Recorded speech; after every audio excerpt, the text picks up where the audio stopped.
بسم الله الرحمن الرحيم. يا أيها النبي إذا طلقتم النساء فطلقوهن لعدتهن وأحصوا العدة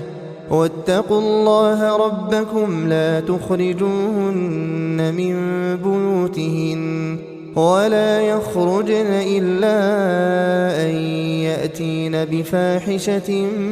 مبينة وتلك حدود الله ومن يتعد حدود الله فقد ظلم نفسه لا تدري لعل الله يحدث بعد ذلك أمرا فإذا بلغن أجلهن فأمسكوهن بمعروف أو فارقوهن بمعروف وأشهدوا ذوي عدل